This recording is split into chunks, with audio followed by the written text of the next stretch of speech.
Under what conditions will a company apply for a correlative adjustment from a foreign tax authority? What effect do tax treaties have on this process? A correlative adjustment means is the downstream government you're importing to. So for a Taiwanese company, they import bikes into Australia and they sell it to an Australian company for $100, right? And so then the Taiwanese company has to pay $100 revenue minus costs of taxes, right? But then the Australian government tax authorities say, no, that $100 you've overpriced.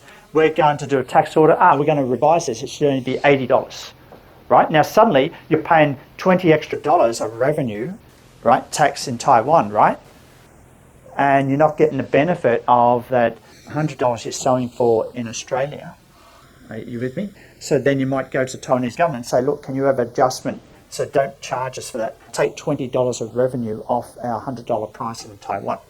Because now the Australian importing government have decided, it should be actually $80, not $100. You with me? The tax audit determined that. Not the transaction's still $100, but the tax audit determined, it should be $80 and not $100. So let's have a look at how that may look. So the seller, a Taiwanese company, sells to a buyer.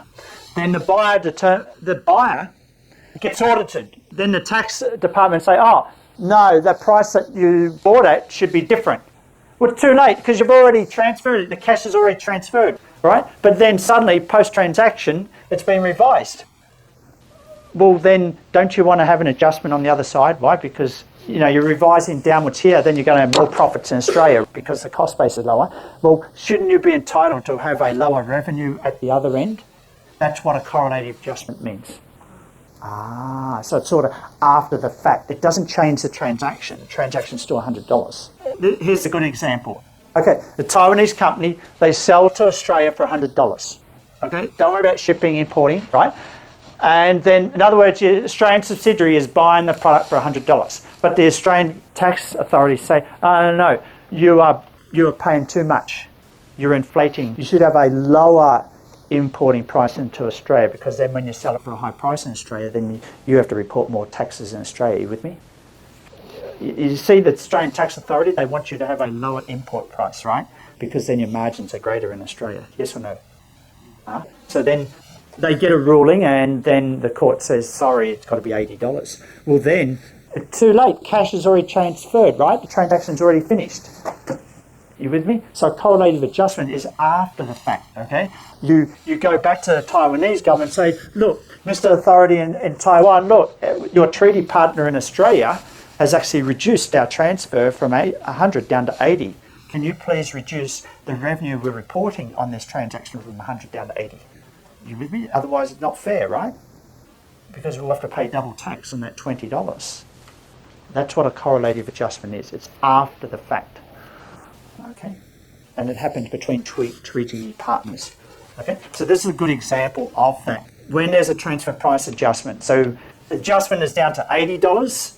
What you sold for $100, you may go back to the Taiwanese government and have your revenue deemed to be what? $80 instead of $100. Okay, so originally you're selling for $100.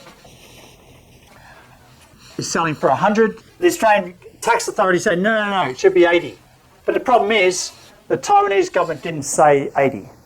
All right? You've actually reported $100 revenue, you see?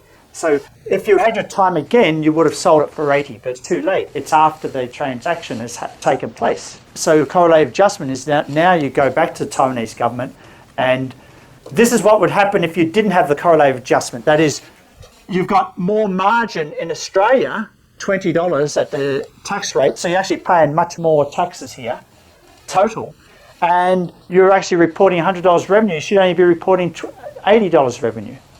That's the worst case scenario, right?